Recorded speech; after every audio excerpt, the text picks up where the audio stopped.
করাটা আপনার ব্যাপার।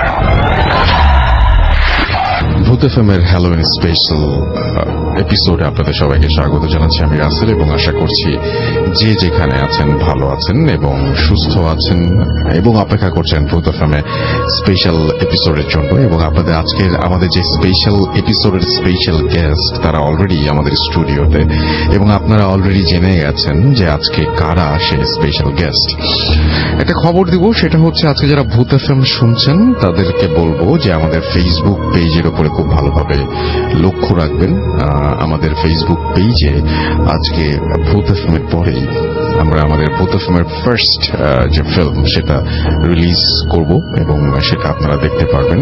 অবশ্যই আশা করছি যে আপনাদের ভালো লাগবে। কেমন লাগছে সেটা অবশ্যই আমাদের জানাতে ভুলবেন না। সো ভূত এফএম শেষ হয়ে যাওয়ার পরেও একটু চোখ রাখবেন যে ফিল্মটা দেখার জন্য। তো যাই হোক, আমরা আশা করছি যে আপনাদের অনেক আনন্দ দেবে। কিভাবে কমিউনিকেট করতে হবে আমাদের সাথে একটু জানিয়ে দিই। আমাদের ইমেল অ্যাড্রেস হচ্ছে bhutfm@radio40.fm, which is bhutfm@radio4.fm। আপনার নাম, ঠিকানা এবং ফোন নাম্বার সহ আপনার জীবনে ঘটে যাওয়া বা আপনার জানা সেরা ঘটনা লিখে পাঠিয়ে দিন আমাদের কাছে। ঘটনার শুরুতে অবশ্যই উল্লেখ করুন যে ঘটনাটি আপনি স্টুডিওতে এসে শেয়ার করতে চান নাকি আপনি চান আপনার ঘটনা আমরা পড়ে শোনাই। যারা দেশের বাইরে রয়েছেন তারা সরাসরি অডিও ক্লিপ পাঠাতে পারেন বা লিখেও পাঠাতে পারেন। ঘটনাটি ইটস আপ টু ইউ। আর আমাদের দুটো ফেসবুক পেজ রয়েছে, www.facebook.com/radio.furti and www.facebook.com/bhutfm.russell। সেখানে এসে আপনি আমাদের লিখতে পারেন, আমাদের জানাতে পারেন, আমাদের পোস্টের যে কমেন্ট করতে পারেন, লাইক দিতে পারেন, শেয়ার করতে পারেন এবং আজকের যে ফিল্ম রিলিজ হবে সেটার জন্য অপেক্ষা করতে পারেন, চোখ রাখতে পারেন সবসময়। আর আরেকটা জিনিস সেটা হচ্ছে যে আমাদের অবশ্যই অবশ্যই অবশ্যই অবশ্যই আপনারা টুইটারেও আপনারা আমাদেরকে ফলো করবেন এবং আমাদের রাসেল_ভূত এফএম-এ গেলে কিন্তু আপনারা আমাকে পেয়ে যাবেন। So it's very easy. আর সেই সাথে বলবো যে আজকের ঘটনাগুলো অনেক মন দিয়ে শুনবেন, কারণ আজকের সব স্টোরিগুলোই অনেক অনেক অনেক অনেক স্পেশাল। তো শুরু করছি আজকে আমি একটা ইমেইল দিয়ে, এবং সেই ইমেলটি আশা করছি আপনাদের অনেক আনন্দ দেবে। পড়ছি। হ্যালো রাসেল ভাই, আসসালামু আলাইকুম। আপনি কেমন আছেন সেটা জানতে চাইলাম না, কারণ আপনি সব সময় ভালোর দলে। মহান আল্লাহ পাক আপনাকে যেন সব সময় সুস্থ ও ভালো রাখেন। আমি ভূত এফএম-এর একজন নিয়মিত শ্রোতা। আমি অনেক বছর ধরে ভূত এফএম-এর সাথে আছি এবং আগামীতেও ভূত এফএম-এর সাথে থাকতে চাই। আমি এর আগেও একটা ঘটনা পাঠিয়েছিলাম যেটি সিলেক্ট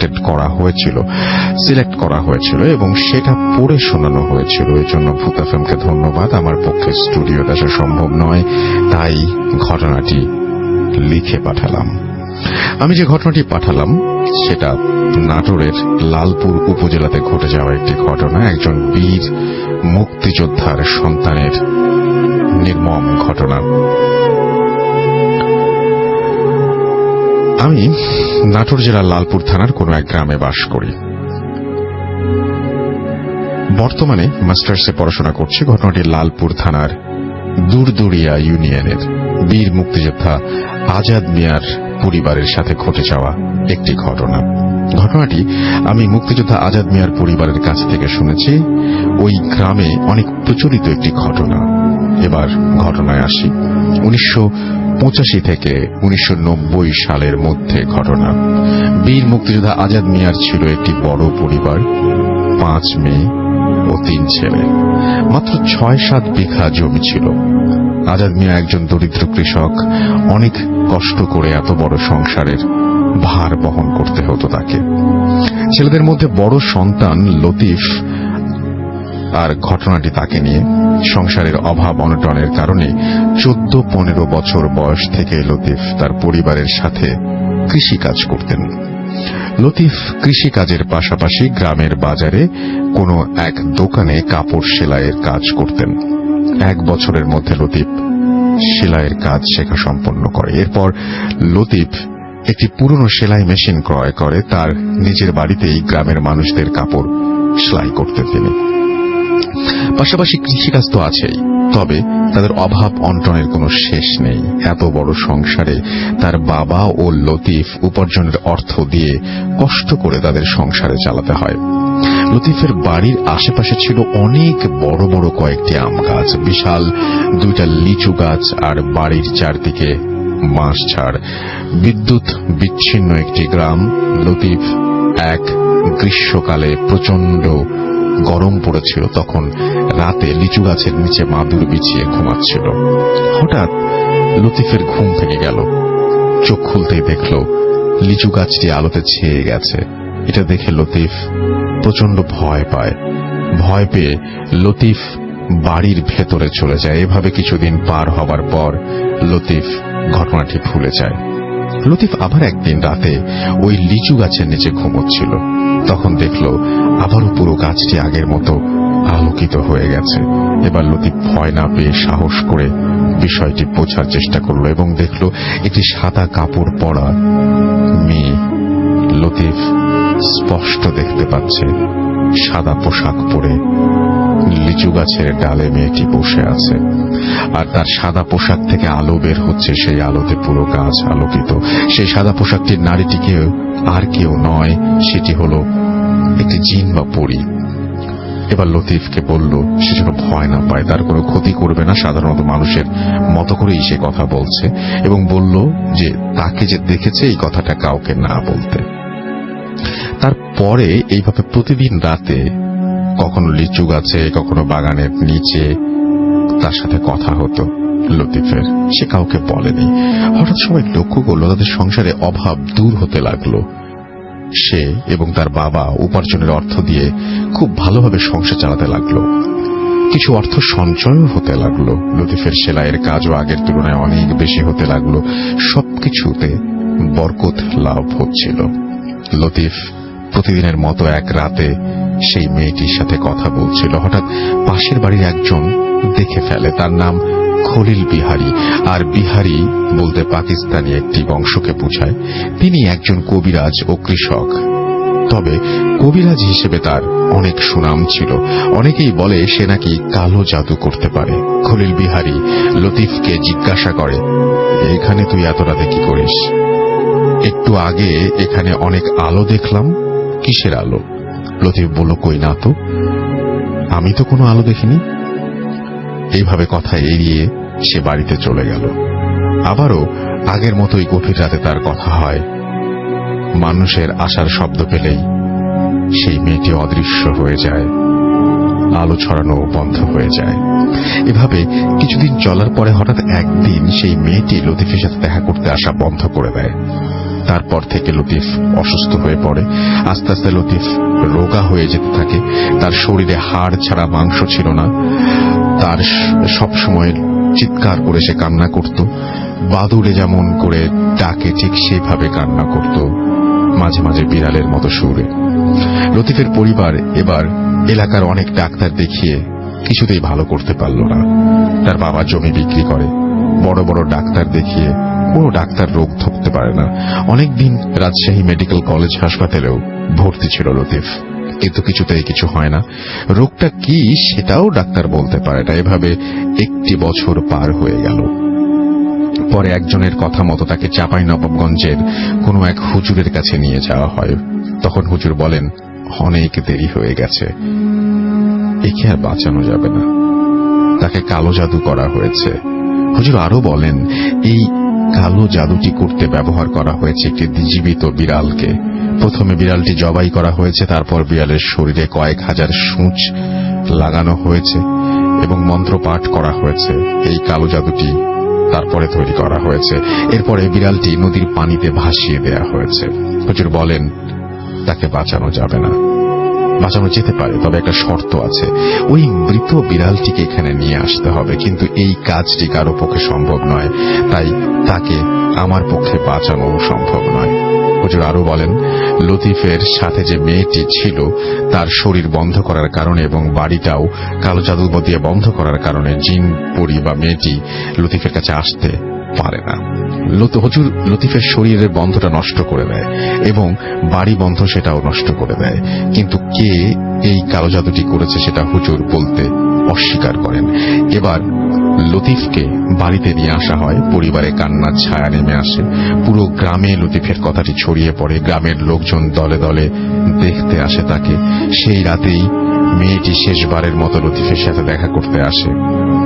লতিফ এবার সব লোকজনকে বাইরে যেতে বলে।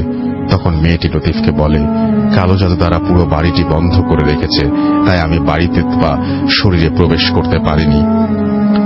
সে আরো বলে, কালো জাদু করেছে আর সে আর কেউ নয়, খলিল বিহারী, আর তোমাকে বাঁচানোর ক্ষমতা আমার নেই। সবকিছু বলে জিনপরিটি কান্না করতে শুরু করে। তারপর সে রাতে লতিফ এবং তার পরিবারের সকল লোকজনেরকে এই ঘটনাটি বলে যায়। সেই ঘটনাটি বলার কিছুক্ষণ পরে ভোরের দিকে লতিফ চলে যায় না ফেরার দেশে। অকালেই ঝরে গেল একটি তাজা প্রাণ, চলে গেল একটি মায়ের সন্তান, সবাইকে ছেড়ে গেল উপার্জনের সেই ছেলেটি, ঝরে গেল একটি বীর মুক্তিযোদ্ধার সন্তানের প্রাণ। তারপর থেকে এলাকাবাসী খলিল বিহারের উপরে সব ক্ষোভ প্রকাশ করে, কিন্তু প্রমাণ তো নেই, কালো জাদুর বিচারের কোনো আইন নেই। খলিল বিহারী অস্বীকার করে। বাড়ি ছাড়া কিছু দূরেই দাফন করা হয় লতিফকে। এরপর থেকে প্রতিদিনই লোকজন আসতো গভীর রাতে, কবরটি আলোকিত হয়ে থাকতে দেখত এবং কবরের পাশে দেখত কেউ যেন কান্না করছে। সময়ের অনেক ব্যবধানে এখন লতিফের কবর আলোকিত হয় না। এখন আর কেউ কবরে কান্নাও করে না। লতিফকে সবাই আস্তে আস্তে ভুলে গেছে। ভোলেনি শুধু মা বাবা, এখনো উপার্জনের সেই ছোট ছেলেটি কথা মনে হলে কান্না করে বাবা মা। কবিরাজ খলিল বিহারী এখনো বেঁচে আছে। এখন তার বয়স 107 বছরের বেশি। তিনি যে লতিফকে কালো জাদু করেছিলেন, এখন তিনি সেটা স্বীকার করেন। তিনি মনে করেন যে তিনি যেটা করেছেন সেটা ভুল। লতিফ বিহারী এখন 11 বছর ধরে অসুস্থ হয়ে পড়ে আছেন। লতিফের মতো শরীরের গড়ন হয়েছে। খলিল বিহারীর শরীরে হাড় ছাড়া মাংস নেই, বাদুরের মতো কালো হয়ে গেছে, আর কান্না করেও বাদুরের ডাকের মতো। খলিল বিহারী এখন মনে করে হয়তো মৃত্যু তাকে ভুলে গেছে। কালো জাদুর অভিশাপ এখন তার এই করুণ পরিণতি ডেকে নিয়ে এসেছে। বীর মুক্তিযোদ্ধা আজাদ মিয়া গত 4 বছর আগে মারা গেছেন। আজাদ মিয়ার কয়েকজন সন্তান বর্তমানে সরকারি চাকরিতে কর্মরত আছেন। ঘটনাটি গুছিয়ে লিখতে না পারার জন্য সকলের কাছে ক্ষমা প্রার্থী। এই ছিল ঘটনা। ভালো লাগলে পড়ে শোনাবেন। আল্লাহ হাফেজ। আমি ঘটনাটি পড়ে শোনালাম, আশা করছি আপনাদেরও ভালো লেগেছে। এবং আমরা এখন সরাসরি চলে যাব বাবু ভাইয়ের কাছে। আমরা একটা ঘটনা শুনে আসবো তার কাছ থেকে। আশা করছি যে এই ঘটনাটিও আপনাদের আনন্দ দেবে। চলুন শুনে আসি। Hello, Russell bhai. Thank you. And assalamu alaikum everyone. Rasel ভাই, এই কাহিনীটি আমি বলবো হচ্ছে আপনার জার্মানির একটা কাহিনী। জি। সাইফ নামে একজন শেয়ার করেছে আমার কাছে। সে একজন বিদেশির কাছে শুনেছে, যার কাছে শুনেছে তার নাম ছিল লুথান, অ্যান্ড লাস্ট নেমটা আমি আসলে খেয়াল করতে পারছি না, সামথিং ডিফারেন্ট। ওকে, সো লুথানের কাহিনী এটি। লুথান যিনি আর কি, সে তার বয়স হচ্ছে এখন প্রায় 50-60 বছর, মানে 50 থেকে 60 এরকম আর কি, মধ্য বয়সী আর কি একজন মানুষ। তো এটা হচ্ছে তার যখন যৌবন, টিনেজ পার হয়েছে, জাস্ট ওইরকম সময়কার একটা কাহিনী। আর লুথান যেখানে থাকতো সেটা হচ্ছে জার্মানির এমন একটা অঞ্চল যেটা হচ্ছে আপনার পুরোপুরি লাইক ফরেস্ট এরিয়ার কাছে, মানে জঙ্গল এবং পাহাড় এবং এই ধরনের জিনিস। এবং ওই অঞ্চলে আপনার পুরনো কিছু পরিত্যক্ত ক্যাসেলও ছিল।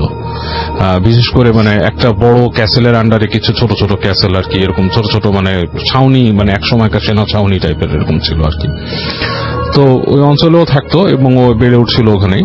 সো ওখানে অনেক রকমের কুসংস্কার চালু আছে। ছোটকাল থেকে ও শুনেছে যে বিভিন্ন রকমের, যেমন এই যে আমরা যে এখন শুনি অনেকটা লাইকেন বা ওয়েরউলফ, এই ধরনের জিনিস কিন্তু ওখানে খুব বেশি প্রচলিত।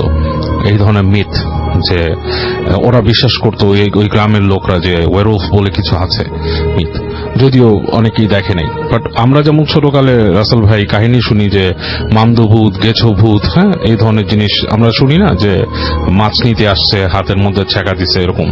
সো থিংস লাইক দ্যাট, ওই জিনিসগুলো ওরা শুনতো লাইকেনের কাহিনী ওই অঞ্চলে, যেরকম এই সেই। যাই হোক, লুথান ছোটকাল থেকে এগুলো শুনে শুনে অভ্যস্ত এবং ও ওই অঞ্চলটা দেখতো। নিজের গ্রামের আশপাশের যে টেরিটরি এইসব জায়গায় ও দেখতে এবং ঘুরতে ঘুরতে চলে যেত, দৌড়াতে যখন কম বয়স বেশ চলে যেত।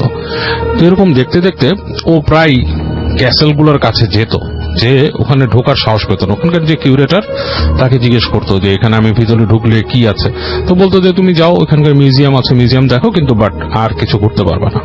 তো বাট ও কথা না শুনে ও ওই ক্যাসেলের বিভিন্ন জায়গায় ঢোকার চেষ্টা করতো, কিন্তু খোলা পেত না, কিন্তু ঘুরতো। ও বলতো যে ক্যাসেলের কিছু কিছু জায়গা খুব রহস্যময় ছিল, হ্যাঁ, যেমন স্পেশালি একটা রুম ছিল যেখানে নাকি ঢোকার কোনো উপায় ছিল না, বাট সে বিভিন্ন রকম শব্দ শুনতো ভিতর থেকে। তো এরকম সিচুয়েশনে ও বড় হতে হতে, আর ওর যখন নাকি বয়স ওরকম আর কি টিনেজ থেকে ছাড়ায় উঠছে, একটু বড় হয়েছে তখন, তো ও শুনতে পায় যে ওর বন্ধুদের কাছে যে ওদের এলাকা থেকে বেশ কিছুটা দূরে, লাইক অ্যারাউন্ড লাইক 40 মাইল এরকম দূরে একজন কালো জাদুকর আছে। কালো জাদুকর বলতে হিজ মানে আর কি, মানে এমনিও সে কালো, গায়ের রঙও কালো, সে হচ্ছে আপনার কালো বংশভূত, আর মানে আফ্রিকা থেকে এসছে কোনো জায়গা থেকে, এবং সে করেও কালো জাদু। তো তার কাছে গেলে নাকি অনেক কিছু দেখা যায়। তো ওর বন্ধুদের কাছ থেকে শুনে যে ওর এক বন্ধু নাকি এরকম দেখেছে যে পাখি থেকে, মানে একটা পাখি তার বন্ধু নাকি একদিন দেখেছে দূর থেকে, আসছিল একটা বিজনেস কাজে আর কি, ব্যবসার কাজে গেছিল, তার বাবা পাঠাইছিল। আসার সময় নাকি ওদিক দিয়ে আসতেছিল, আসার সময় নাকি দেখছে যে একটা বাজ পাখির মতো উড়ে এসে বসলো, বসার পর সে মানুষ হয়ে ওই কালো জাদুকরের যেখানে থাকে সেই ঘরটা থেকে চলে গেল আর কি, বাসাটার দিকে। তো ওই কালো জাদুকরের কাহিনী শুনে ও বলল যে মানে আমি খুব আগ্রহী এর সাথে মিট করতে, কাজে আমার খুব ইচ্ছা এসব জাদু শেখার। তোর ফ্রেন্ড বলে যে আচ্ছা তুমি ইউ ক্যান গো অ্যান্ড তুমি শিখতে পারো ওর কাছ থেকে যদি যাও, ইফ ইউ ওয়ান্ট, বাট তোমার সেই সাহসটা কি আছে কিনা। ও বলে তোমরা তো আমার জানোই আমি যেরকম সাহসী, এমনিও অনেক সাহসী ছিল। ছোটকালে নাকি বন্ধুদের সামনে মানে ওই যে কোনো গর্তে সাপ আছে কি, সাপ, এটা কি সাপের গর্ত নাকি ইসের গর্ত, হাত ঢুকাই দিত, এরকম সাহসী ছিল সে। তো ও এগুলো শুনে সে ওখানে চলে যায়। আস্তে আস্তে মানে ওখানে যায় একদিন, যে খুঁজে খুঁজে বের করে যে কোথায় থাকে কালো জাদুকর। তো যে জায়গায় কালো জাদুকরটা থাকে সেটা ঠিক ও আরেকটা গ্রাম, বাট গ্রাম থেকে একটু দূরে, একটু বাইরে আর কি, একটু বাইরে, মানে একটা একটু পাহাড়ি এলাকা আছে ওইটার পাদদেশে, ওখানে একটা কুড়ে ঘরের মতো করা আর কি, হাট টাইপের করা, ওখানে থাকে। তো যায়, ওখানে যেয়ে দেখে যে বেশ তখন শীত পড়তেছে আর কি, ঠান্ডা ঠান্ডা পড়ে গেছে বেশ, ওই অঞ্চলটা এমনি ঠান্ডা। তো দেখতেছে যে ওখানে মানে ফেন্সের ভেতরে ঢোকার পরেই দেখে যে ভিতর থেকে একটা খুব ব্রাশ ভারী কণ্ঠ ওকে জিজ্ঞেস করে যে তুমি কি চাও। তো ডাচ ভাষায় কথা বলতেছে, কিন্তু কণ্ঠটা হচ্ছে আপনার মানে কি, মানে একটা ডিফারেন্ট টান আছে আর কি, অ্যাকসেন্ট আছে ডাচের সাথে। তো বলে যে আমি এখানে আসছি তোমার সাথে কথা বলতে, আপনাকেই দেখতে আসছি আমি এখানে খবর নিয়ে আসছি আপনি নাকি এখানে কিছু মানে আপনার ছাত্র আছে, আপনি জাদু শিখান। বলে না, আমি কোনো জাদু শিখাই না, তুমি এদিকে আসো, তুমি যেখানে দাঁড়ায় আসো জায়গাটা এমনি তো বিকাল হয়ে যাচ্ছে, নিরাপদ না, এখানে কিন্তু উলস আছে, অনেক নেকড়ে আছে আশেপাশে, তো তুমি চলে আসো। ওকে নিয়ে যায় ডেকে ভিতরে। তো নেওয়ার পরে ও বলে যে তুমি এই ধরনের কথা কোত্থেকে শুনছো যে আমি জাদু শিখাই, আমি কোনো জাদু শিখাই না কাউকে। তো বলে যে না আমি এরকম বলছে কি তুমি তো তোমার বন্ধুর কাছ থেকে শুনছো আমার সম্পর্কে। সে বুড়াটা বলে দেয় তোমার বন্ধু সে আমাকে দেখছে বা আমার সাথের কাউকে দেখছে এবং দেখে তোমাকে বলছে। তো বলে যে যাক, আপনি যদি জেনেই থাকেন যে আমার বন্ধুর কাছ থেকে আমি শুনে আসছি, তো আপনি তো জানেনই এই। তো সে জিজ্ঞেস করতেছে যে আপনি কোত্থেকে আসছেন এখানে। সে বলছে যে আমি এখানে আসছি হচ্ছে যে অনেক আগে, আমার আসার নাই, আমার পূর্বপুরুষ আসছিল এখানে, মানে আমার বাবা আসছিল, তার বাবা আসার পরে সেখান থেকে আমি রয়ে যাই এখানে, এন্ড সেটা অনেক আগের কথা, আফ্রিকার থেকে আমাদের আসছিল এখানে। যাই হোক, তো তুমি এখানে আসছো জাদু শিখতে, বাট জাদুর এই যে শেখার যে প্রসিজার এগুলো এত সোজা না, তুমি জাদু শিখে কি করবা? তুমি কি মানে একজন মানে খ্রিস্টান, মানে খুব কঠিন। বলে না, আমি কোনো নিয়ম মানা কোনো ওরকম মানুষ না, যদিও আমার খ্রিস্টান ফ্যামিলিতে আমার জন্ম, বাট আমি ওরকম নিয়ম মানা মানুষ না। তা আমি যে কোনো কিছুতে আমি আমার হার্ট ওপেন শেখার জন্য।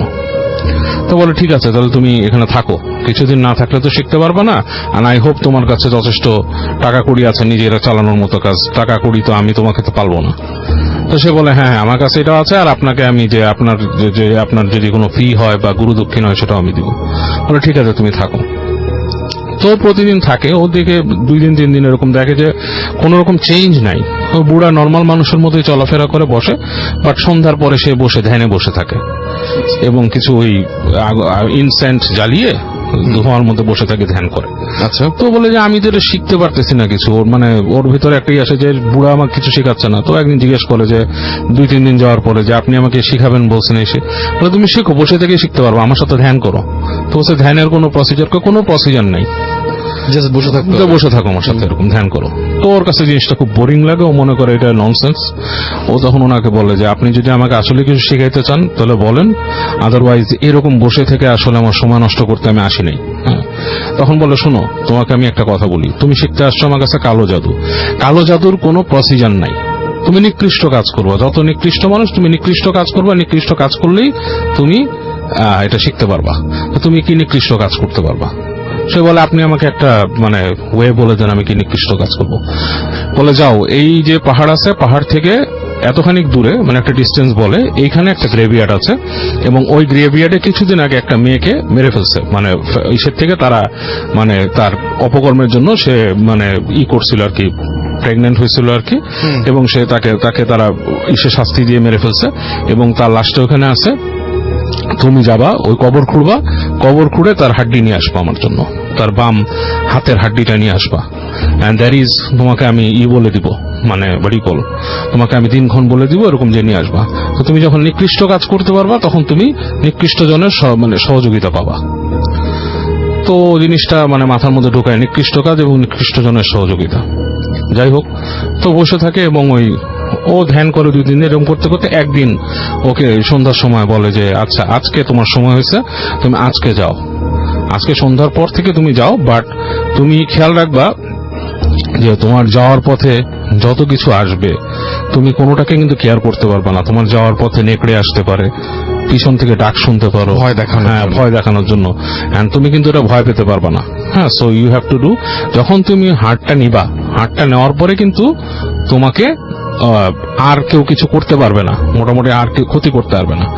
আর তোমাকে আমি কিছু দিয়ে দিচ্ছি, আরোগ দিয়ে দিচ্ছি, এই আরোগগুলা তুমি ওই কবরের পাশে রেখে আসবা। তো ও শুনে বলে ঠিক আছে, নো প্রবলেম। সে বলে তাকে রিচুয়াল দেয় এবং গায়ে একটা তেল মাখতে দেয়, খুব দুর্গন্ধওয়ালা তেল, মানে বলে খুব মানে বাজে একটা গন্ধ। বলে যে এটা মাখলে তোমার যে আর ক্ষতি শান্ত হওয়ার সম্ভাবনা নাই।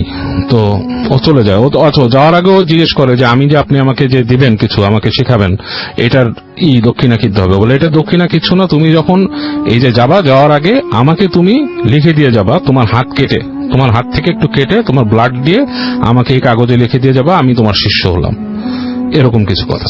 খুবই ইন্টারেস্টিং। হ্যাঁ, তো ও এটা স্বীকার করে এবং রাইট এট দ্যাট মোমেন্ট সে তার কাছে একটা কাগজে দেখে যে পুরানো কাগজটা ইজ লাইক হলদেটে হয়ে গেছে, কাইন্ড অফ লাইক প্যাপিরাস বলতো যে আগে, ওরকম পাতার মতো, মানে প্রাচীন একটা কাগজের মতো বের করে এবং সে ওই হাত কেটে ওইখান থেকে রক্ত দিয়ে সে তাকে রাজভাষায় লিখে দেয় আমি তোমার শিষ্যত্ব গ্রহণ করলাম। আর তারপর সে বের হয়ে যায়, গায়ের মধ্যে তেল মেখে চলে যায়। তো যখন যাচ্ছে যেতে যেতে প্রথম যে শহর অঞ্চল পার হয়ে যায়, যখন আরেকটু রাস্তা দিয়ে যেতে যেতে একটা জায়গায় দেখে যে 2 পাশে ওখানে ঘন জঙ্গল শুরু হয়েছে, বন এবং দূরে পাহাড় আছে, এবং ওখান থেকে সে হঠাৎ করে ওই যে উল্ফের শব্দ শুনতে থাকে, মানে এই ধরনের মানে হাউলিং, যেটা বলাই হয়েছিল শোনা হবে, এরকম উল্ফের হাউলিং শুনতে থাকে। এবং পাশ থেকে যে বন আছে ওটার মধ্যে খসখস খসখস খসখস শব্দ, মানে কিছু দৌড়ে যাচ্ছে এরকম। তো সে এগুলো খুব একটা ভয় পায় না, সে চিন্তা করে যে আমি কি করব। তখন ও যখন নাকি বেশ খানিকটা রাস্তা পার হয়ে যায়, হঠাৎ করে সে দেখে যে গাছের ফাঁক থেকে কতগুলো চোখ দেখা যাচ্ছে, তাকিয়ে আছে। তো বলছে যে এগুলো মেবি উল্ফ হতে পারে। তো সে একটা গাছের পাশ থেকে একটা ডাল ভাঙার চেষ্টা করে, করে ঠাস করে ডালটা ভেঙে সে এগিয়ে যেতে থাকে। তার চিন্তা ভাবনা হচ্ছে যদি ওকে নেকড়ে বাঘ আক্রমণ করে তাহলে সে ওটা দিয়ে তাড়িয়ে দিবে বা বাড়িয়ে দেবে বা সামথিং লাইক দ্যাট। যাই হোক, যেতে থাকে, যেতে এক সময় সেই প্রাচীন কবরস্থানের কাছে সে পৌঁছায় দেখে যে বিশাল একটা গেট পুরানো, এবং ওই যে কবরস্থানের গেটের সামনেই কাছেই সেই নেকড়ে বাঘের আপনার মানে একটা স্ট্যাচু টাইপের রাখা, স্কাল্পচার রাখা। এবং সে ঢুকে যে ও ডিটেক্ট করে, ওকে বলে দিছিল যে এরকম সাইডে হবে তোমার কবরটা। তো ওরকম খুঁজে সে ডিটেক্ট করে যে most probably this is the one. এর মধ্যে কিন্তু আকাশে চাঁদ উঠছে, দেখতেছে। তো কবরটার কাছে যায়, কবরটার কাছে যে সে ওই যে হাতের ডালটা ছিল ওটা দিয়েই সে চেষ্টা করে মাটি সরানোর ফার্স্টে। তো অনেক কষ্ট করে হাত দিয়ে মাটি দিয়ে করতে করতে নিজে মাখামাখি হয়ে যায় মাটিতে। এরকম করতে করতে খুব মানে টাইম কনজিউমিং ব্যাপার। দেখতেছে যে চাঁদ এক জায়গা থেকে আরেক জায়গায় উঠে গেছে ওর কাজ করতে করতে, এবং সে হাঁপাচ্ছে। এর মধ্যে কিন্তু সে কোনো রকম অন্য কোনো শব্দও পায়নি, কিচ্ছু পায়নি, মানে অন্য কোনো শব্দ, কোনো উলফের ডাকাডাকি সব বন্ধ হয়ে গেছে। এর মধ্যে মাঝে মাঝে ক্রিকেটের শব্দ পাচ্ছে, মানে যে ঝিঝি পোকার ঝিঝি ডাকতেছে। এরকম করতে করতে এক সময় সে কফিনটা আবিষ্কার করে, যে কফিন সে পেয়ে গেছে। তো সেই সময়কার পুরানো কফিন, অনেক কষ্টে সে ডালাটাকে খুলে, কারণ ডালাগুলো তখন নাকি ওই যে দিয়ে লাগাই দিত আর কি, নেল দিয়ে আটকায় দিত আর কি। তো অনেক কষ্ট ডালা টেনে সে খুলে দেখে নিজের হাতটা ছিঁড়ে গেছে খুব। ডালা খোলার সময় ওর মনের একটু হয় যে একটা মরা মানুষ, আমি মানে এই ধরনের জিনিসটা এক্সপিরিয়েন্স করেনি সে। টান দিয়ে যখন শোনে একটা বোটকা একটা গন্ধ সে পায়, একটা বোটকা গন্ধ আসে ওখান থেকে। তারপর সরায় দেখে যে সে একটা মানে লাশ, একটা মেয়ের লাশ এরকম করে রাখা, এবং এটা is like still started to decompose. হ্যাঁ, মানে পুরোপুরি খাওয়া হয়নি, মানে হয়ে যাচ্ছে আর কি, মানে পচা শুরু করছে আর কি, এরকম একটা অবস্থা। তো এরকম করতে করতে ওর কোমরের মধ্যে ছুরি ছিল একটা, ও ছুরি দিয়ে করে কি বাম হাতটা ডিটেক্ট করে বাম হাতটা কাটে, করে কাটে, দেখে যে এরকম মানে ময়লা বের হচ্ছে, কেটে হাতটাকে সরায় নেয়। কারণ ও জানে যে হাতটাকে তো ওইভাবে সে নিতে পারবে না, সে হাতটাকে কেটে ওইভাবে হাতটাকে নেয়। হাতটাকে নিয়ে যখন নাকি সে বুঝে যে আমি হাতটা আলগা করে ফেলছি, হাতটাকে নিয়ে যখন সে উঠতেছে, তখন নাকি সে দেখে যে ওই মানে মেয়ের লাশটা যে সে তাকায় মুখটা হা করে, মুখের থেকে মনে হয় যে কতগুলো পোকা বের হয়, এবং আরেকটা হাত দিয়ে তাকে চেপে ধরে। আরেকটা হাত দিয়ে যখন চেপে ধরে তখন সে প্রচন্ড রকমের ভয় পেয়ে যায়। ভয় পেলেও ওর মানে হিতহিত জ্ঞানটা পুরোপুরি মানে না হারায়, ও যেটা করার, হাতে যে ছুরি ছিল ওটা দিয়ে ওই হাতের মধ্যে কোপ মেরে হাতটাকে সে কেটে ফেলে সে হাত নিয়ে ঝেড়ে দৌড়তে। তো ও যখন দৌড়াচ্ছে ওর মনে হচ্ছে যে ওর পিছনে পিছনে কেউ হাহাকার করতে করতে দৌড় দিয়ে আসতেছে, এবং মানে খুব ও তারপরও হাতে যে কাটা হাত ছিল সেটা সে ছাড়ে না, সে ছেড়ে দৌড় দিয়ে এসে ওই বাসা পর্যন্ত চলে আসে আর কি। চলে এসে ওই যে ছিল যে নাকি ওই যে ওঝা যে আছে আর কি, তার কাছে তার নাম ধরে ডাকা শুরু করে। সে এসে দেখে যে ওকে অবস্থা দেখে ও বাকি আর এত ধোঁয়াশা মনে করতে পারে না, বেহুশ হয়ে যায় আর কি, মানে সেন্স ওইভাবে আর কাজ করে না ওর। যাই হোক, পরে যখন তার হুঁশ ফিরে তখন দেখে যে ওর গায়ের মধ্যে পট্টি দেওয়া, মাথার মধ্যে অনেক জ্বর ছিল। তো তাকে বলতেছে যে ওই যে জাদুকর, যে তুমি তো কাজ করছো, সো তোমার মোটামুটি হয়েছে, তোমাকে আমি আস্তে আস্তে আমার শিষ্যত্ব দিচ্ছি এবং তুমি অনেক কিছু পারবা। তো ফার্স্টের দিকে তুমি যখন নাকি এই সাধনাটা শুরু করবা তখন থেকে কিন্তু তোমার কাছে অনেক কিছু আসা শুরু করবে, ভয় পেও না। তো তখন ওই জ্বরের মধ্যে অতটা খেয়াল নাই, বাট পরবর্তী তোর যখন জ্বরটা ভালো হয় তখন একটু সুস্থ হয়ে বসে, তখন সে বলে যে না আমি কিছু ভয় পাই না। কিন্তু ওর জ্বর ভালো হওয়ার আগ থেকেই যেটা সে মানে ফেস করা শুরু করে, ওই বাসার মধ্যে যেখানে শুয়ে রয়েছে ওর মাঝে মাঝে মনে হচ্ছে যে ওর আশপাশ থেকে দৌড়াচ্ছে, লাইক ওকে সার্কেলিং করে দৌড়াচ্ছে, জানালার মধ্যে নক করে, ধাপ ধাপ করে ওর নাম ধরে ডাকে। হ্যাঁ, তো যেদিন ওকে প্রথম বসায়, ওকে ওই সাধনার মধ্যে বসায়, ওর যে ওঝাটা বলে যে আজকে তোমাকে আমি ফার্স্ট সাধনা দিচ্ছি, তুমি বসো, এবং first you will face the thing that, তুমি যার সাথে অবিচার করছো তাকে তুমি ফেস করবা সবচেয়ে প্রথমে। তো ও কি করে, আপনার বসে, ওখানে বসার পর বলে যে আমি কিন্তু চলে যাচ্ছি, তুমি এখানে একা থাকবা, আজকে কিন্তু আমি নাই এখানে। তো বসে থাকে, রাতের বেলা ওকে যা যা শিখাই দিয়েছে ওই জিনিসটা সে বিড়বিড় করে পড়ে এবং আরো জ্বালায় দেয়। তো রাতের বেলা বসে আছে, এক সময় দেখে যে ওর যে পিরিমটা ছিল, যেটা নাকি একটা বাতি জ্বলতেছিল, এটা আস্তে আস্তে আস্তে ফট করে নিভে যায়। ওটা নিভে যাওয়ার পরে রুমের মধ্যে মনে হচ্ছে হঠাৎ করে ঠান্ডাটা মানে খুব মানে টেম্পারেচার অনেক ফল করে, মনে হচ্ছে যে রুমের মধ্যে যে হিটিং সিস্টেমটা কাজ করতেছিল ওইটা আর একদমই কাজ করতেছে না। মানে ওই সময়কার ফার্নেস গুলো ছিল রেডিয়েটর টাইপের আসল ভাই, যে গরম পানি দিয়ে হিট হয় রুম, মনে হচ্ছে যে ওরকম কিছুই কাজ করতেছে না, ওরকম বেশ ঠান্ডা হয়ে যায় পুরো রুমটা। তো এরকম অবস্থায় হঠাৎ করে সে দেখে যে দরজাটা খুলে গেল তার সামনের, এবং আবছা অন্ধকারে ওর কাছে মনে হয় কেউ একজন হেঁটে হেঁটে আসতেছে, এবং এসে যখন সামনে দাঁড়ায় ও বুঝতে পারে অবয়বটার মধ্যে কিছু একটা বিদঘুটে কিছু একটা আছে। তো ও তখন আর এটা কন্ট্রোল করতে না পেরে ওর কাছে ম্যাচ ছিল, ম্যাচটা জ্বালায় একটা ঝলকের জন্য সে দেখে যে একটা মেয়ে দাঁড়ায় আছে যার হাত নাই, দুটো হাতই নাই কাটা, এবং মানে লাইক ওই বিদঘুটে ডিকম্পোস্ট একটা চেহারা, এরকম একটা তার সামনে দাঁড়ায় আছে এবং 1 সেকেন্ডের জন্য সে দেখতে পায় এবং দেখতে পাওয়ার পরই ওর সারা শরীরটা না শক্ত হয়ে যায়, শক্ত হয়ে সে কথা বলার চেষ্টা করে, কথা বলতে পারে না, মুখ টুক মানে বাঁকায় আসতে থাকে, এরকম ওর সাথে মানে খুব কিম্ভূত কিমাকার ভাবে পেঁচায় যায়, সে পড়ে যায় ওখানে। তো পড়ে যাওয়ার পরে ওই এক সময় তার আর সেন্স থাকে না, তো ওই ওঝা এসে ওকে করে এসে বলে যে তুমি পুরা পরীক্ষাটায় পাশ করতে পারো নাই, তোমার এটা একটা পরীক্ষা ছিল যে তুমি যার প্রতি প্রথম অবিচার করছিলে তাকেই তুমি ফেস করতে পারো নাই, তো তুমি শিখতে পারবা না। তোমার একটা কি বলে বেন্ড নামে একটা নাকি কি অসুখ, মানে অসুখ আছে বেন্ড বলে, এই অসুখটা হয়েছে। এখন তুমি কিন্তু মাঝে মাঝে এরকম মৃগী টাইপের একটা বেন্ড তোমার হবে, যে তোমার শরীর বেঁকা যাবে, আর এই যে তোমার মুখটা একটু বেঁকায় গেছে, এটা কখনো ঠিক হবে না। সো এটা হচ্ছে তোমার এই নিকৃষ্ট জিনিস শেখার ফসল। যদি তুমি হজম করতে পারতা তাহলে অনেক কিছু হতো, হজম করতে পারো নাই, তোমার এই অবস্থা। তো তুমি চলে যাও, তুমি যে বেঁচে গেছো এটা হচ্ছে ঈশ্বরের কৃপা, ভালো সাইডের কৃপা, মানে সে তো আর ওইভাবে ঈশ্বর বলে না, ভালো সাইডের কৃপা। তো আমি আশা করব যে তুমি ভালো সাইডের কৃপাতে যেহেতু পাচ্ছ, ভালো সাইডেই চলে যাবা, আর খারাপ সাইডে যাবা না, এবং সবসময় কনফেস করতে থাকো যে খারাপ কাজটা করছো, তুমি একটা নিকৃষ্ট কাজ করছো। তো ওই লুথানের মুখটা একটু বাঁকাই ছিল, এখন পর্যন্ত নাকি মুখটা একটু বাঁকা, এবং সে তারপর থেকে নাকি খুব প্রায় তার যে চার্চ ছিল, চার্চে যে কনফেস করতো, তার মানে কনফেস করার পর সবসময় তার মানে পাপের জন্য সে মাপ চাইতো, যে সে যে পাপ করেছিল এটা আর কি। ওকে, কাহিনী Rasel, thank you so much. আমরা এখন চলে যাব ডক্টর আলিফের কাছে। তার আগে ডক্টর আলিফ আসতেই আমি কিছু মেসেজ আপনাদের পড়ে নেই। এবং আমরা গতকালকে একটা ফেসবুক লাইভ করেছিলাম, যেখানে আমরা গেস্ট আনতে বলেছিলাম যে কাদেরকে আনবো।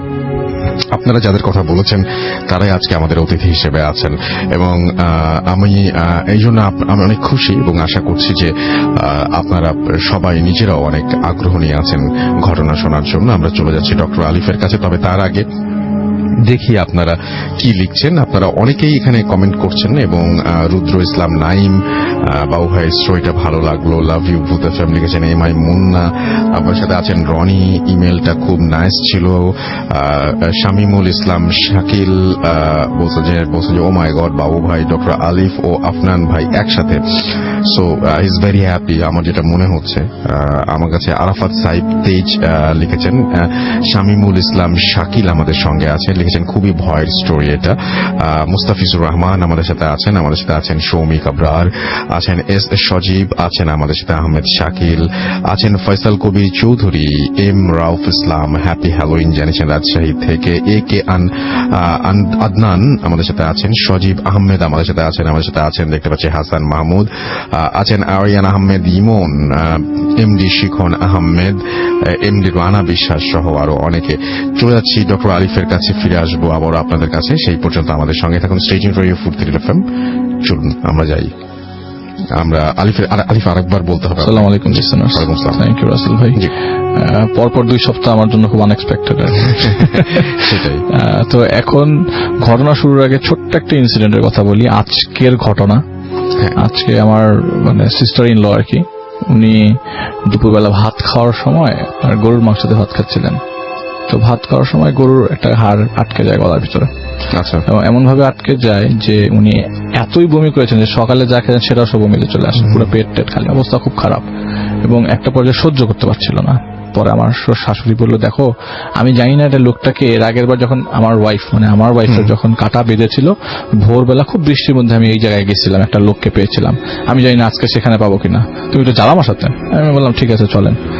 আজকে বিকাল 5:30টার দিকে আমার ধানমিরপুর থেকে ধানমন্ডি যাওয়ার কথা আর কি, ওনার সাথে রিক্সায় উঠি। ওঠার পরে উনি রিক্সাওয়ালাকে নিয়ে খুব বেশি দূরে না গেলাম, আমি একটা জায়গায় দেখলাম একটা বুড়ো লোক বসে আছেন, চুপ করে বসে তসবিহ পড়তেছেন, এবং ডিজিটাল তসবিহ, ছোট ডিজিটাল তসবিহ গুলো পড়তেছেন। তো আমার শাশুড়ি আসসালামু আলাইকুম চাচা, আপনি আমাকে চিনতে পারছেন? বাসায় যা কাটা সরে যাবে। বলার লাগে না, বলি নাই কিছু, আমি তো সাথে ছিলাম, আমি সাক্ষী। বাসায় যা কাটা সরে যাবে। বাসায় গেলাম, রাসেল ভাই বলে যাওয়ার সময় একটা মসজিদের 10 টাকা দিয়ে যাস। আমরা ওই পাশ দিয়ে একটা মসজিদ পরে আর কি, আমরা দান বাক্সে 10 টাকা দিয়ে যাই। 10 টাকা দিয়ে হচ্ছে রিক্সাওয়ালার কাছ থেকে নেই। ওই সময় সাথে ভাঙতি ছিল না। রিক্সাওয়ালাকে বলি যে ভাড়া যা আসবে, যাওয়া আসার ভাড়া, বাস তুমি যা টাকা দিবে আমি পরে তোমাকে অ্যাডজাস্ট করে দিচ্ছি। ওর কাছে 10 টাকা নিয়ে আমি দান বাক্সে দিয়ে দিই। বাসায় পৌঁছাই, বাসায় পৌঁছানোর সময় রাস্তায় ফোন দিই, কি বলো গলায় কাটা সরছে? বলে না এখন, মানে ইয়াটা সরছে নাকি, হাতটা সরছে নাকি? না এখনো সরে নাই। বাসার একদম নিচে রিক্সাওয়ালাকে যখন ভাড়া দিলাম, শেষ করলাম, হঠাৎ করে আমার মোবাইল ফোনে সিঁড়িতে ওঠার সময় আমার শাশুড়ির মোবাইল ফোনে ফোন আসলো যে কাটা সরে গেছে। আচ্ছা, টাকাটা শোধ হওয়া পর্যন্ত কাটা সরেনি। আমি যখন টাকাটা দিয়ে ফেললাম তখনই শুনে ফেললাম যে আপনার এই হাতটা সরে গেছে। এটা ছিল রাসেল ভাই আমার অদ্ভুত ঘটনা। আজকে 5-6 ঘন্টা আগের ঘটনা। আচ্ছা, ওকে। তো আমার যে ঘটনা সেটা হচ্ছে চট্টগ্রামের। আসলে এটা কিন্তু ঘটনা না, জাস্ট আমার সাথে আজকে একটা ইনসিডেন্ট হয়। তো আমি যে ঘটনা আজকে শেয়ার করবো সেটা চট্টগ্রামের রাঙ্গুনিয়া থানার গুমাইবিল নামক একটা বিলের ঘটনা আর কি। তো ওইখানকার এলাকার লোকজন ওই জায়গাটাকে বলে গোমার বিল। আচ্ছা, অনেকেই চেনে, হয়তো চিনতে পারে। ওই আশেপাশে যে ধান হয় বাংলাদেশের নাকি 1 সপ্তাহ ধান মানে ওইখানকার চাল দিয়ে চলে, এত ফেমাস ওই জায়গার মানে চাল আর কি, ধান আর কি। তো যে লোকটা ঘটনা পাঠিয়েছেন তিনি হচ্ছে আমার ড্যানি ভাই, আমি আগে বলেছিলাম, ওনার এক পরিচিত ভাই, ওনার বাড়ি চিটাগং। উনি ঢাকায় থাকতেন, পড়াশোনা করতেন। ঘটনা 2000 সালের ঘটনা। সেদিন নর্মালি পড়াশোনার প্যারা যাচ্ছিল, হঠাৎ করে একদিন টিফিন টাইমে, রেগুলার প্রতিদিন স্কুলে যেতেন, স্কুলে যাওয়ার একদিন ওই দিন টিফিন টাইম আর বাবা মা হঠাৎ করে, মানে টিফিন টাইমে বাবা মাকে দেখতে পায় নিচে। বাবা মা পারমিশন নিয়ে ওর ছুটি নিয়েছে। হঠাৎ করে ছুটি কেন? পরে বাবা মার সাথে আপনার গাড়িতে উঠার পরে জানতে পারে যে ওনার দাদু মারা গেছেন। আমি যে ভাইয়ের কথা ঘটনা বলছি তার নাম হচ্ছে প্রমিত, উনি একজন হিন্দু ব্যাকগ্রাউন্ডের মানুষ আর কি। তো দাদু মারা গেছে, ওনার খুব মন খারাপ হয়ে যায়, ওনাকে খুব আদর করতো আর কি। মনটা এত খারাপ হয়ে যায় যে যেতে যেতে ওনার বেশ খারাপ লাগে। তো চিটাগং রওনা দিয়ে দেয়। চিটাগং পৌঁছানোর পরে ওনাদের বাড়ির লোকজনরা সবাই, ওখানে ওনার দাদু খুব ফেমাস ছিলেন, তো আশেপাশের লোকজনরা সবাই জড়ো হয়েছিল। তো রিচুয়াল শেষ করার পরে আর এই যে বিলের ঘটনা বলছিলাম, সেই বিলে ওনার লাশ নিয়ে যায় পোড়ানোর জন্য। আশেপাশে সবাই, অনেক মানুষই গিয়েছিল আর কি লাশ পোড়াতে। তো লাশ ধরে নিয়ে আগুনে দিয়েছে আর কি। তো ওখানে আপনার ডিপেন্ড করে কে কিভাবে লাশ পোড়ায়। অনেকে চন্দন কাঠের লাশ পোড়ায়, মানে যে যেরকম বড় লোক সে বা যার যেরকম টাকা আছে সে সেরকম ভাবে লাশ পোড়ায় আর কি। তো ওনার লাশ পোড়ানোর সময় সন্ধ্যা 6টা বেজে যায় পোড়াতে। তো একটা লাশ, উনি বললেন যে একটা লাশ নাকি পোড়াতে মানে ক্রিমেশন কমপ্লিট করতে 8 থেকে 10 ঘন্টা সময় লাগে। তো কেউ ঘি দেয় বা ঘি দিয়ে পোড়ায়, অনেকেই ডিফারেন্ট ভাবে স্টাইলে পোড়ায় আর কি। তো ওনাদের লাশ পোড়ানোর মাঝখানে রাত তখন 9টা কি 10টা বাজে, এমন সময় পড়ছে আর কি। ওই সময় ডেড বডি পড়ছে। উনি বলছিলেন যে এটা ওনার জীবনের প্রথম কোন ডেড বডিকে পোড়াতে দেখা আর কি, পুড়তে দেখা।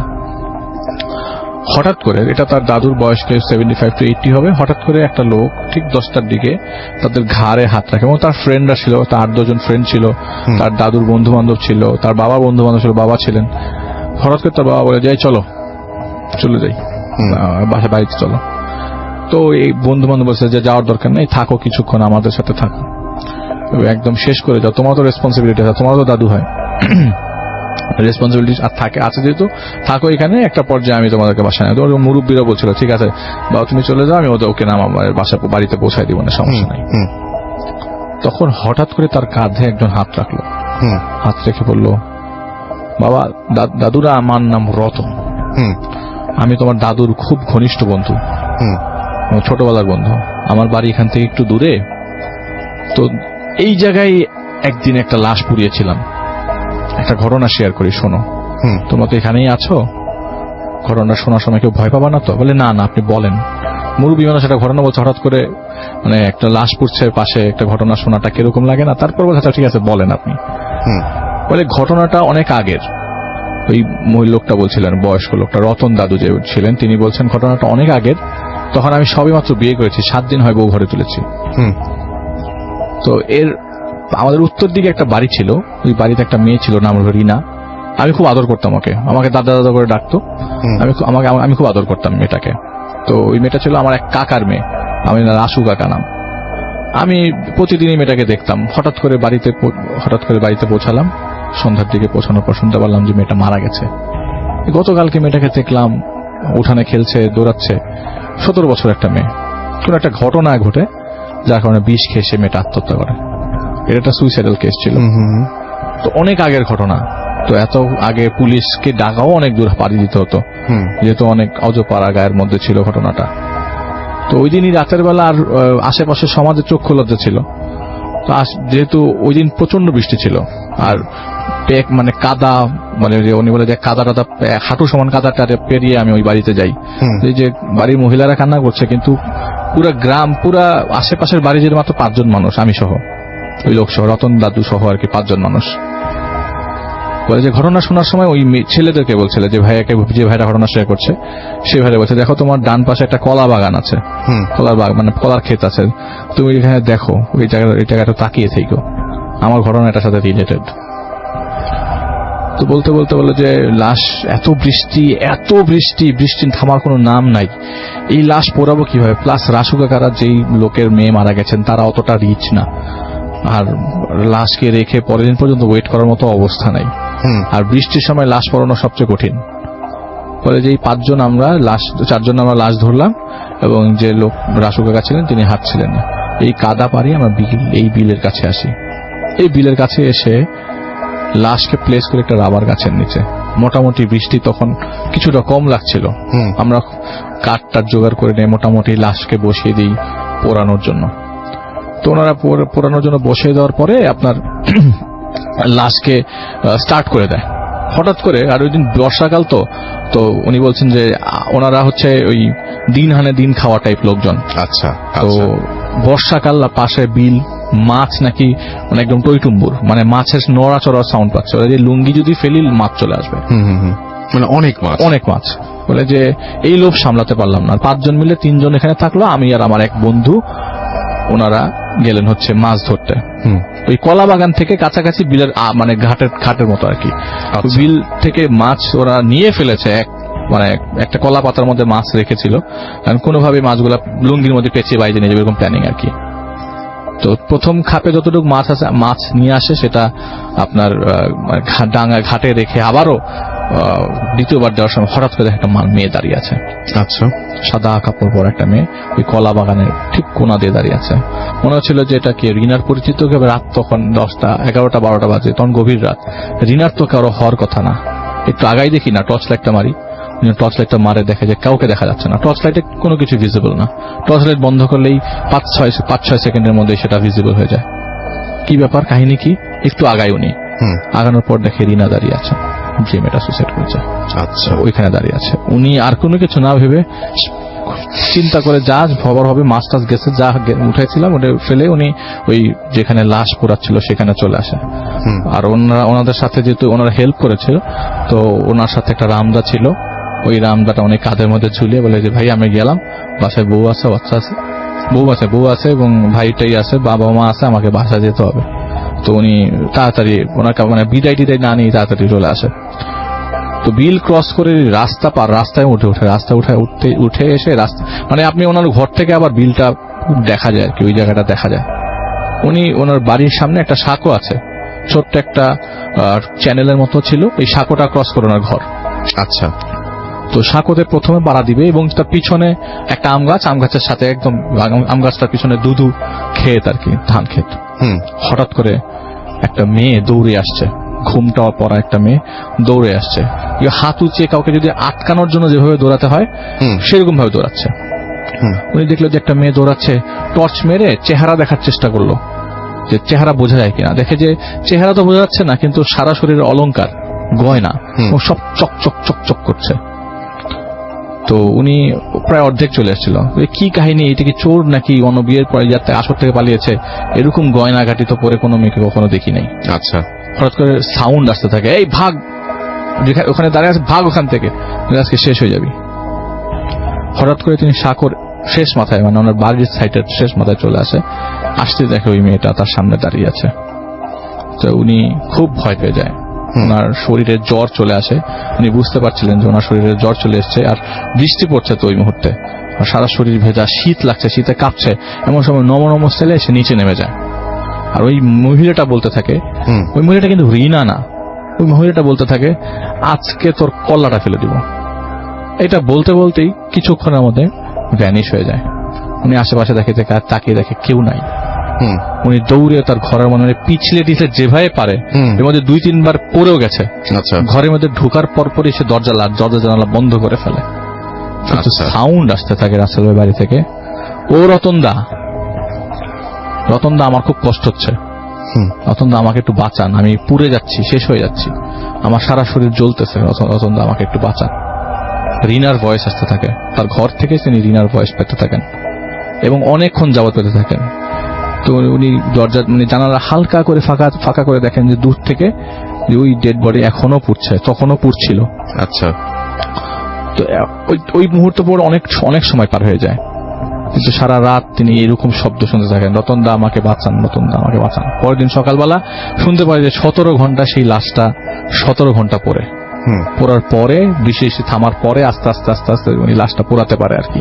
আচ্ছা, তো এই পর্যন্ত উনি এতক্ষণ লেগেছে এ পর্যন্ত। পরে উনি মানে বলে যে রিনার ভয়েসটা আমি একদম প্রপারলি শুনতে পান। পরবর্তীতে অনেকদিন জ্বর ছিল তার, এরপরে সুস্থ হয়ে যায়।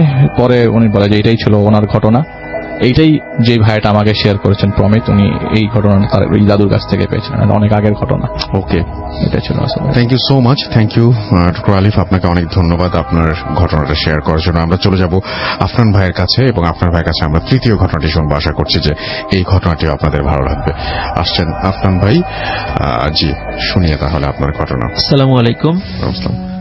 রাসেল ভাই, আপনাকে অনেক ধন্যবাদ আজকে স্পেশাল এপিসোডে আমাকে ইনভাইট করার জন্য। Thank you so much. এখন যে ঘটনাটা আমি শেয়ার করব এটি আসলে অনেক আগের ঘটনা। এটা আমাদের রাজবাড়ির ভৌত স্ট্রিমের সদস্য সজীব এটি কালেক্ট করেছে। ঘটনাটি ঘটেছিল 1920 সালের দিকে, অনেক আগের ঘটনা। মানে এই জায়গাটা মানে এক্সাক্ট যে গ্রামটা, ওই গ্রামের নামটা বলতে নিষেধ করেছে, শুধু এমনি আদার্স যে জিনিসগুলো সেগুলো আমি বলছি। সেটা চুয়াডাঙ্গা জেলা। আচ্ছা, চুয়াডাঙ্গা জেলার এটি ঘটনা। তো একটি পরিবারের সাথে কিছু বিষয়, এবং সেটা পরবর্তীতে পুরো গ্রাম মানে ছড়িয়ে পড়ে বিষয়টি। তো যে পরিবারের সাথে মানে যিনি আসলে ঘটনাটি বলেছেন, তার দাদারও দাদা যিনি, সেই দাদার যিনি ভাই, তার সাথে আসলে ঘটনাটা ঘটেছে, মানে তার দাদার পরিবারের সাথে ঘটনাটা। তো যিনি বলেছেন তার দাদার যে ভাই, ওনার নাম ছিল রেজাউল। তো ওনার একটা প্রবলেম কি, যে মানে পরিবারের সব মানে পুরুষ সদস্যদের মানে নিয়মতান্ত্রিক ভাবেই মানে বিয়ে শাদী হয়ে যাচ্ছিল, কিন্তু ওনাকে কিছুতেই বিয়ে দেওয়া যাচ্ছিল না। কোনো কারণে হয়তো মেয়ে পছন্দ হয় না, বা বিভিন্ন কারণে উনি বিয়ে করতে চান না। এভাবে দেখা যাচ্ছে ওনার বিয়ের বয়সটাও পার হয়ে যাচ্ছিল। সবাই তাকে নিয়ে টেনশন করত যে এখনো বিয়ে করছে না, কাজে কর্মে মন নাই, সংসার কিভাবে করবে, মানে বিভিন্ন বিষয়ে কথা বলতো সবাই। এর মধ্যে হয় কি রাসেল ভাই, উনি মানে একটা ব্যবসাও করতেন, মানে পারিবারিক বিজনেস ছিল, ব্যবসা করতেন। একদিন ভোরবেলা বাড়িতে ফিরে আসছেন। বাড়িতে ফিরে আসার পর সবাইকে ডাকছেন। নর্মালি উনি ওনার ঘর খুলে একা একা শুয়ে পড়তেন আর কি, কিন্তু সবাইকে ডাকছেন। তো সবাই ভোরের দিকে বাইরে বের হয়ে এসে দেখে ওনার সাথে একটা খুব সুন্দরী মানে লাল বেনারসি পরা একটা মেয়ে। আচ্ছা, তো সবাই তো খুব অবাক হয়ে যায় যে কি ব্যাপার, তুমি থেকে নিয়ে আসলা? বলে আমি একে বিয়ে করেছি। সবাই তো খুবই খুশি, যাক এতদিন পরে অন্তত একটু মানে তার বোধোদয় হয়েছে আর কি। তো বললো যে কিভাবে হয়েছে, এত কিছু কেউ জিজ্ঞেস করে নাই। তো তারা নতুন বউকে বরণ করে নেয়, মোটামুটি সবকিছু স্বাভাবিক ছিল। এবং ওই মহিলাটি মানে রেজাউল সাহেবের ওয়াইফ ছিল অনেক সুন্দরী, মানে সবাই অনেকে গ্রামে কিন্তু বিয়ে হলে দেখতে আসে অনেকে, সবাই অনেক প্রশংসা করত। এভাবে রাসেল ভাই সপ্তাহখানেক চলে যায়, এমনি অ্যাজ ইউজুয়াল, কোনো সমস্যা নেই। এরপর থেকে হঠাৎ করে গ্রামে একটা অদ্ভুত ঘটনা ঘটতে থাকে। সেটা হলো যে গ্রামে 3-4 বছর বয়সী যে বাচ্চাগুলো, মানে ঠিক এক্সাক্ট 3 থেকে 4 বছর বয়স, এমন বাচ্চাগুলো দেখা যাচ্ছে যে ও মানে গ্রামের লোকজন তো ম্যাক্সিমাম চকিতে ঘুমাতো আগে, ওরকম তো খাট তো ছিল না ভাবে। দেখা যেত যে চকির নিচে সকালবেলা বাবা মার সাথে ঘুমিয়ে আছে, কিন্তু সকালবেলা দেখে যে বাচ্চাকে খুঁজে পাওয়া যাচ্ছে না।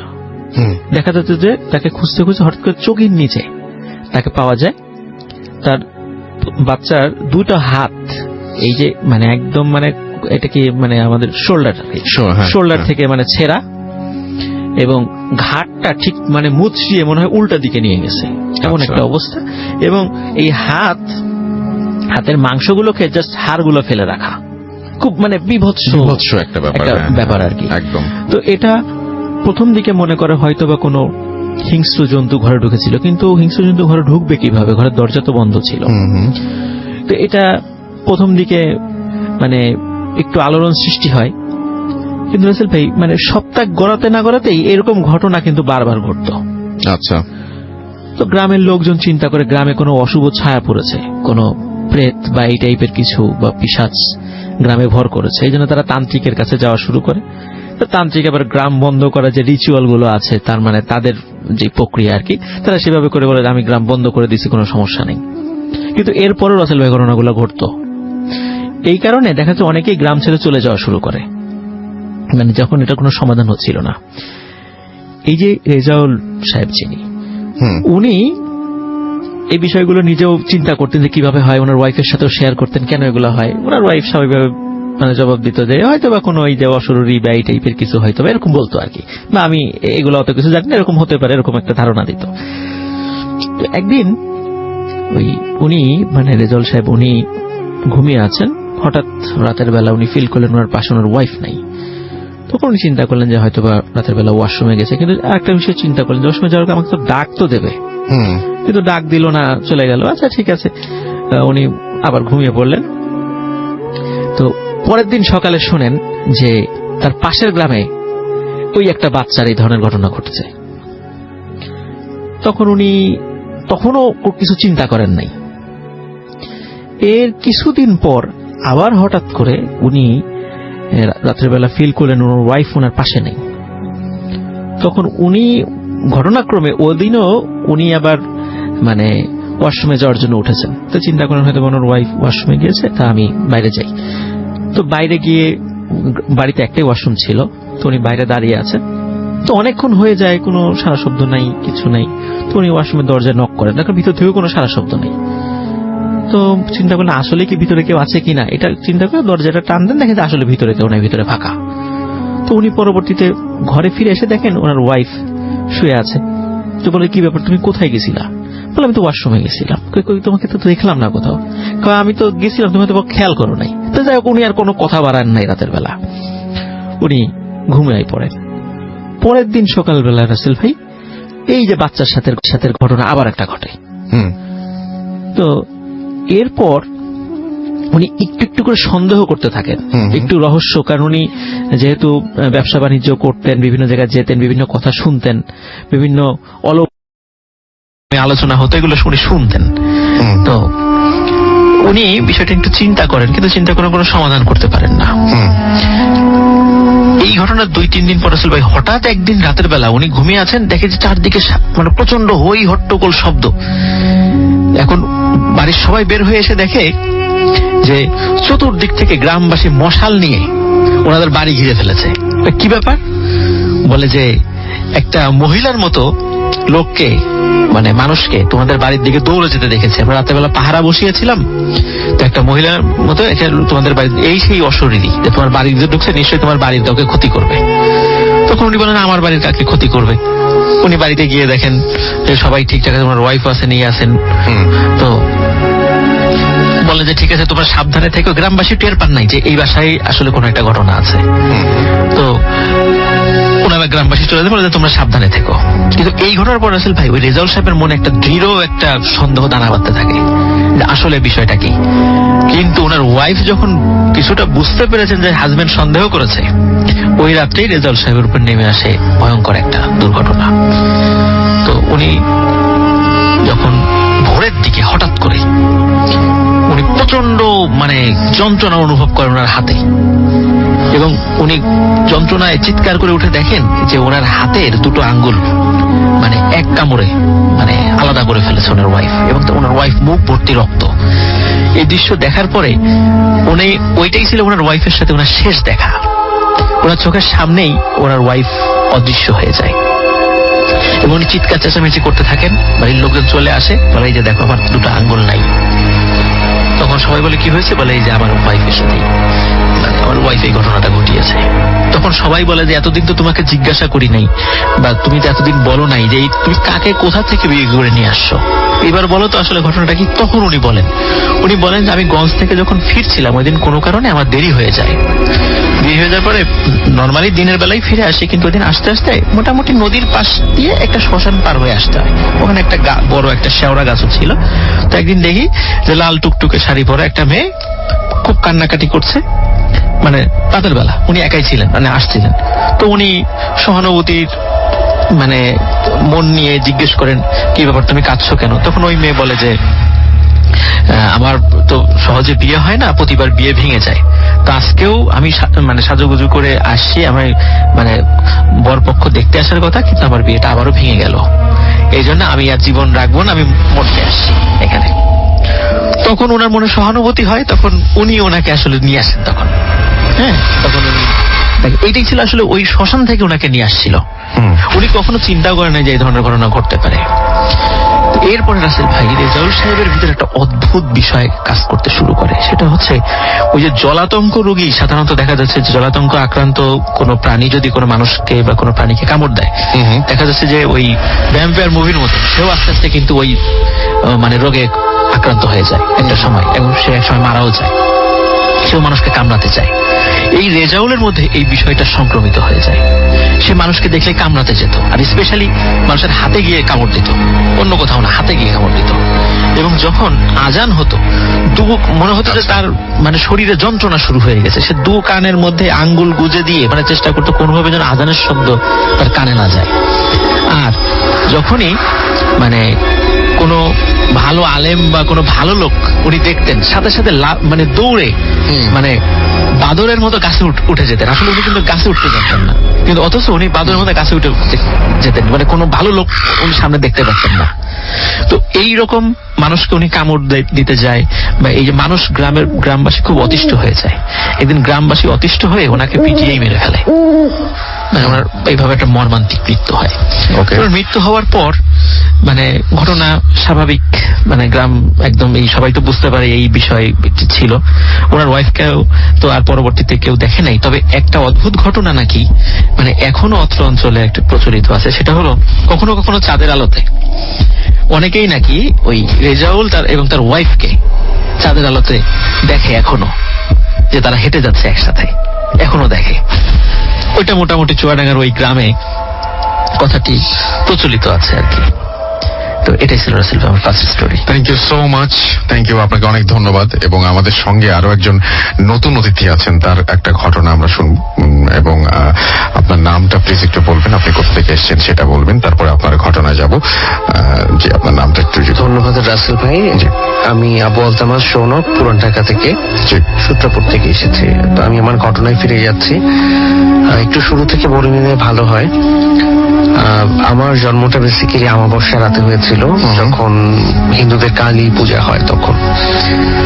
তো যখন ঠাকুরকে নিয়ে আসছিল তখন আম্মুর সাডেনলি পেইন শুরু হয়, আম্মুকে হসপিটালে নিয়ে যায়। তো 1:30টার দিকে সম্ভবত হিন্দুদের কালী পূজার যে পূজাটা হয় অমাবস্যা রাতে, তো সেই পূজাটা হয়, তখনই আমার জন্ম। তো যাই হোক, আমি আসলে এই বিষয়গুলো মানি না, জাস্ট এমনি শেয়ার করা। তো ঘটনাটা হচ্ছে এরকম, এটা বেশ আমার জন্মের পর থেকেই যখন আমি বড় হতে থাকি তখন আমার ভয়ের প্রবণতাটা অনেক বাড়তে থাকে, যে ঘরে 1 মিনিটও একা থাকতে পারি না। অথবা দেখা যাচ্ছে ওয়াশরুমে গেলেও আম্মু আব্বু কাউকে না কাউকে ওয়াশরুমের বাইরে দাঁড় করিয়ে রাখতাম। আর 1 বা 2 মিনিট পর পর হচ্ছে কি ডাক দিয়ে দেখতাম, শিওর হওয়ার জন্য যে তারা আছে কিনা। সো যখন দেখতাম যে আছে, ঠিক আছে, না থাকলে তখন চিৎকার চেঁচামেচি। আর অন্ধকারে থাকবো এটা তো হতেই পারে না, লাইট জ্বালিয়ে ঘুমানো, এই বিষয়গুলো আমার সাথে হতে থাকে। তো এইভাবে করে চলছিল। আর আমি আর আমার বড় বোন একসাথে থাকতাম।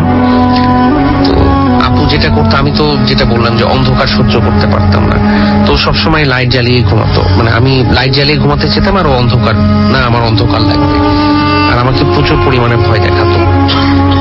তো আমি যদি দেখা যেত যে ও যে জিনিসগুলো চাচ্ছে সেটা যদি না করতাম, তখন আমাকে আরো ভয় দেখাতো, যে দেখ পায়ের নিচে থেকে হাত উঠছে, তোকে এখনই কেউ ধরলো। আর জিনিসগুলো আমার কাছে মনে হতো একদম বাস্তব। তো আমি প্রচুর ভয় পেতাম, আরো যা বলতো তাই করতাম। তো এভাবে করে চলতে থাকে। একদিন হঠাৎ আমরা সব কাজিনরা মিলে লুকোচুরি খেলছিলাম।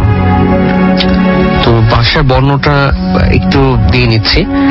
আমাদের বাসাটা হচ্ছে অনেক পুরোনো দিনের ছিল, তো দুটো সিঁড়ি, একটা হচ্ছে সামনের দিকে সিঁড়ি, একটা পেছন দিকে সিঁড়ি। তো সামনের দিকে সিঁড়িটা সাধারণত ইউজ করা হতো না, যদি কোনো মেহমান আসতো তখন তারা সামনের দিক দিয়ে আসতো, আর আমরা সবসময় পেছন দিকে সিঁড়িটাই ব্যবহার করতাম। আর সামনে সিঁড়ি দিয়ে উঠে হচ্ছে ড্রয়িং রুম, ওখানেও খুব কম একটা মানে বেশি একটা যাওয়া হতো না, যদি মেহমান আসতো তখনই ওখানে আমরা যেতাম, আদারওয়াইজ ওটা সবসময় লক করা থাকতো। তো যেহেতু লুকোচুরি খেলছিলাম আমি ওখানে যে তখন লুকাই, তখন টাইমটা হবে অনেকটা 12:30 থেকে 1টার মধ্যে। তো হঠাৎ আমি খেয়াল করে দেখি যে অন্ধকার রুমের মধ্যেই একটা দেয়ালে একটু আলো বোঝা যাচ্ছে, খাটের মধ্যে একজন মানুষ শুয়ে আছে।